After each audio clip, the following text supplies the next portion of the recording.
마라톤 회의가 계속되고 있다. 하나의 주제를 두고 각자 생각해온 아이디어를 제시하는 시간. 서로의 의견을 다른 관점으로 보기도 한다. 나는 굳이 다 먹고 싶지 않은 거지. 먹을 필요도 없는 거고. 공통 논의된 의견들은 열심히 적어둔다. 이거는 사실 조금 더 작은 카테고리로 해서 새로운 도움이 될 만한 신선한 생각은 놓치지 않고 보관하는 컨설턴트들. 다음 주에 그 아이콘 연결되어 있는 것들을 찾아서 다시 이어가도록 합시다. 얼마나 버려지는 건가요? 90%? 90% 정도는 벌어질 것 같은데요. 다시 또 뭐 발전되거나 변화돼서 등장하는 것들이 있거든요. 그러니까 사실은 뭐 벌어지면서 아깝다? 뭐 그렇지는 않습니다. 예. 물론 마음은 좀 아파요. 오늘을 기준으로 내일을 전망하는 사람들. 기업을 분석하고 트렌드를 예측해 마케팅을 완성시키는 트렌드 컨설턴트의 임무는 더욱 바빠질 것이다. 정말 다양한 분야에서 중요한 역할을 하고 계신데요. 이 일 어떻게 시작하게 되신 건가요? 저의 경우는 사실 일반적이진 않습니다. 예.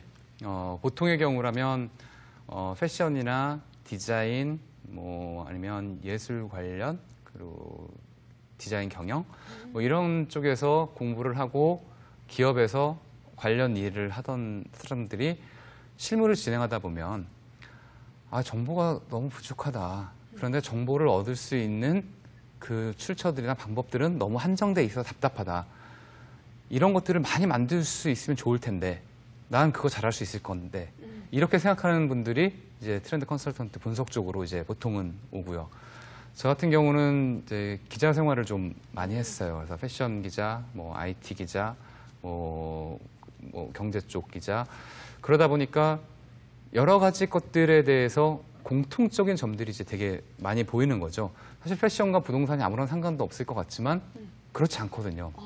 네, 그래서 소비자 입장에서 보면 그게 같이 움직이는 요소들이 분명히 있습니다. 그래서 어느 날 그런 것들을 보면서 소비자 분석을 이제 하기 시작했어요. 내가 맨날 기업들의 얘기만 듣고 그들의 입장에서 생각할 게 아니라 그러면 똑같은 명제를 소비자들은 어떻게 생각하는지 좀 고민해보자. 그래서 이제 그런 것들을 진행하면서 소비자 분석을 하기 시작했고 그런 일이 계기가 돼서 이제 트렌드 분석을 하게 된 거죠. 현재 우리나라에서 이 트렌드 컨설턴트로 활동하시는 분들은 몇 명 정도 되나요? 어림잡아서 500명 정도라고 생각하고요. 그 500명 중에 말 그대로 트렌드를 예측하고 분석해서 사람들, 기업 고객들을 앞에서 자신의 분석과 예측을 얘기하고 그것을 인정받고 또 흔히 말하는 박수를 받는 그런 분들은 한 20명 될까요? 예. 그런 분들이 되기 위해서 노력하는 사람들이 지금 480명인 거죠. 어쩌면 뭐 좀 지쳐서 지금 포기하는 분 몇 명 있을지 모르겠습니다. 예. 열심히 노력하시잖아요. 네. 그만큼 또 매력이 있기 때문 아닐까요? 맞습니다. 저희 직업의 매력은 저희가 예측하는 것이 사람들에게 통용되고 있을 때예요. 내년에 비비드 컬러의 밝고 쾌활한 느낌을 주는 그런 색상의 운동화들이 유행을 시작할 것이다. 저희는 사실은 그걸 분석하고 예측했을 때는 그냥 정말 거기에 집중해서 하거든요. 그러고 나서 잊어버리고 있다 1년 뒤에 시장조사 겸 나왔는데 사람들이 그런 신발을 노란색, 막 이런 파란색 이런 신발을 신고 다녀요. 그러면 이제 시작되는구나. 그러면 자신감을 갖고 그 시즌에 또 이제 예측을 할 때 자, 이제 시작됐습니다. 내년에는 이 흐름이 의류에까지 갑니다. 뭐 바람막이 점퍼나 뭐 아니면은 티셔츠나 여기까지 확대될 거고 그 색상은 또 이렇게 조금 진화할 겁니다. 그리고 또 잊어버리죠. 근데 가보면 또 그 다음에 가보면 정말 그래요. 그리고 어느 날 어떤 핸드폰 디자인을 만들어야 사람들이 좋아할까 이런 것들에 대한 이제 의뢰가 있어요. 그래서 열심히 분석을 합니다. 이렇게 만들고 이런 컬러에 그리고 대기 화면이나 이런 것들은 이렇게 하면 사람들이 소재는 이런 걸 하면 좋을 것 같다. 이렇게 얘기를 했는데 6개월 뒤, 12개월 뒤에 TV 광고에 그 핸드폰이 나오는 거예요. 그러면 그건 정말 말로 표현할 수가 없어요. 네. 예, 그런 보람들이 있고요.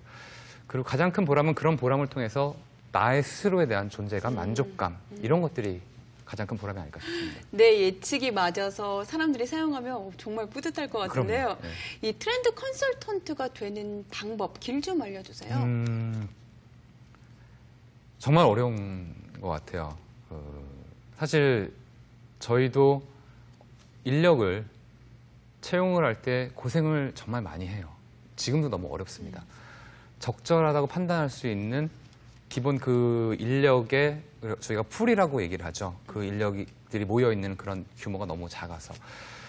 트렌드 컨설턴트가 되고 싶으신 분들은 일단 전공은 뭐 그렇게 중요하진 않은 것 같습니다. 물론 패션이나 디자인, 건축, 뭐 문화예술, 뭐 문학 이런 것들을 하면 좀 도움이 될 것 같긴 한데 중요한 건 내가 얼마나 다각적으로 지식을 가지고 있고 경험을 하고 있느냐예요. 그래서 트렌드 컨설턴트가 되고 싶으신 분은 자신이 전공한 그것을 기반으로 해서 그걸 버리지 마시고 예를 들어서 내가 수학을 전공을 했어요.